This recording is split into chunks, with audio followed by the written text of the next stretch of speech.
အားလုံးပဲမင်္ဂလာပါ KM Football Tips ကကြိုဆိုပါရစေဒီနေ့ည England Championship ရဲ့ပွဲကြီးပွဲကောင်းထိပ်ကဇယားထိပ်က Coventry နဲ့ Derby County တို့ရဲ့ Derby ပွဲစဉ်ကိုအမြန်ဆုံးသုံးသပ်ပေးသွားပါမယ် Ancient Coventry ကတော့ဒုတိယနေရာကအသင်းကို6မှတ်အထိဖြတ်ပြီး Champion ဆုအတွက်အားကောင်းနေပါတယ်ဒါပေမဲ့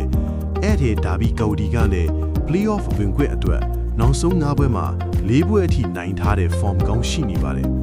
Derby အတွက်အခက်ခဲကတော့သူတို့ရဲ့အဓိကတိုက်စစ်မှု Smodix တန်ရာကြောင့်မပါနိုင်တာပါပဲဒါကြောင့် Derby ဟာအဝေးကွင်းမှာခန်းစစ်ပိုက်တီအမှတ်ခွေးယူဖို့ပဲစူးစမ်းလာမှာပါ data တွေအရာဂိုးပုံ3ဂိုးဆုံးမှာနိုင်ဖို့ရခိုင်နှုန်းနည်းနေလို့ဒီပွဲဟာဂိုးနဲ့ပွဲ under ဖြစ်ဖို့အလွန်သေးချာနေပါတယ်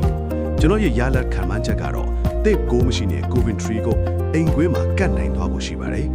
အပိုင်လိုက်ချင်သူတွေအတွက် total ကို under 2.5 နဲ့ Coventry win ကအသေးချာဆုံးပါပဲ Coventry တို့ Champions တို့နဲ့ပိုနီးစပ်သွားမလားတဲ့အမြင်ကို comment မှာရေးပေးခဲ့ပါဦးဒီလိုအပိုင် tips တွေအတွက် KM Football Tips ကို subscribe လုပ်ထားဖို့မမေ့နေအောင်နော်အခုလိုကြည့်ရှုပေးတဲ့အတွက်အားလုံးကိုကျေးဇူးတင်ပါတယ်